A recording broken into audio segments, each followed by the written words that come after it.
Do you support his move to the crossbench today? Well, I'd have to say I'm gravely concerned by the move. I'm not quite sure what it is. Are you in or are you out of government? I don't want to belittle the issue. The capacity for farmers, and I am one, to manage their land is very, very important.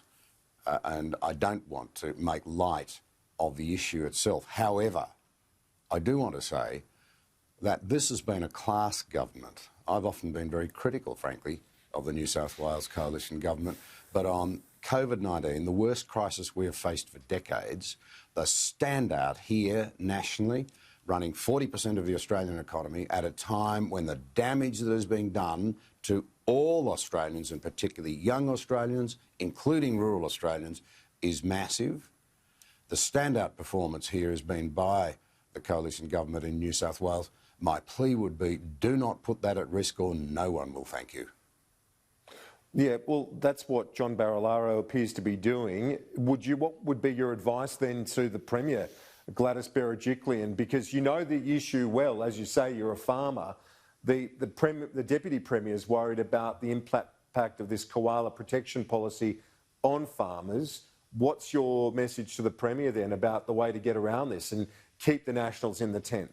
Well, I can only say that the ultimate resolution of these things should be around the cabinet table and in the joint party room. I understand there have been difficulties there. I've been in that situation myself. But there are times when the community has a right to expect a prioritisation of the really important management of keeping the place secure and in some sort of economic shape. You've got a disaster unfolding in the states, Labor states around us. You've shown how well a coalition government can work with your handling of COVID. The people of Australia are envious of the way New South Wales is handling it and the performance to date. That should be the absolute priority. Don't do anything to damage it. But that's exactly what Mr Barilaro has done today, isn't it? By making the story about the party, about the government, instead of about the success of the treatment of COVID-19, which, as you say, has been an extraordinary success by Premier Berejiklian. Well, I can only say I'm gravely concerned by the situation. I don't make light of what the National Party is seeking to highlight and stand up for here. It's important to me as a farmer, but I'm also a citizen of New South Wales and Australia with generations following me. New South Wales, as the biggest part of the Australian economy at 40%, is the shining light in a really grim situation that's extracting an unbelievable price, both, socially now, frankly, and that's being underestimated. You know, you've got the University of Sydney's medical unit saying that we have normally 3,000 suicides a year in Australia. This is likely to take it to 4,500, and half of the increase will be young people. We're not talking enough about the social cost of the approach that these state premiers who have failed are taking. And then you've got the economic cost that's going to be loaded against our kids and against rural and regional Australians. Don't muck up the best government in Australia in this time. Don't muck it up. And I'll ask you specifically about that Queensland situation in a moment, but just finally on this situation with John Barilaro, you're saying don't muck it up, are you saying get back to the table, get back to the cabinet table and sit down and work this out with the Premier and stop with the threats?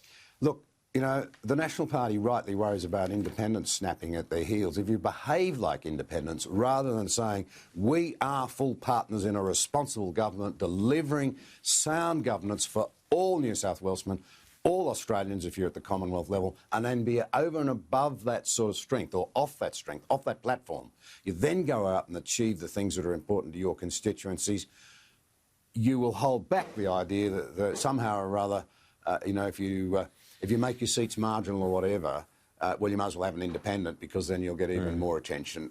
Unity and cohesion at a time of very serious national crisis. I can't overemphasise that affects all Australians, including regional Australians.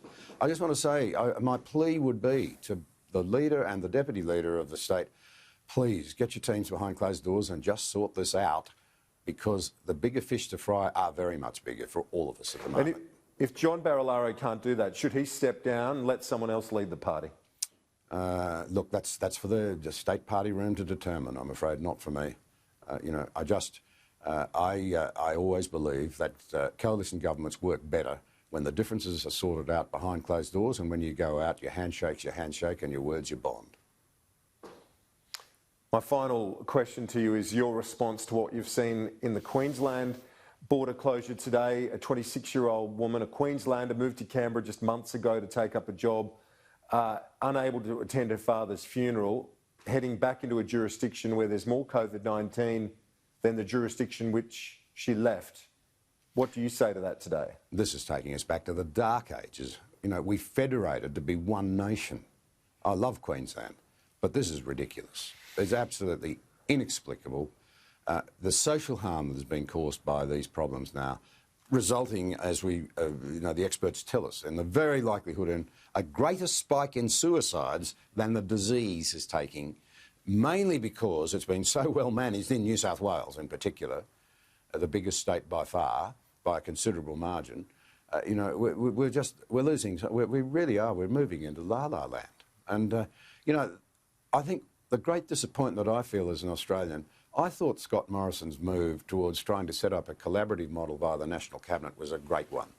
What a shame that we've been let down again by people who are more interested in their own fiefdoms than in the good of the nation. This is a time when Australia faces massive external as well as internal threats. We ought to be pulling together internally and across our state borders as a nation. Former Deputy Prime Minister John Anderson, thank you. Appreciate it.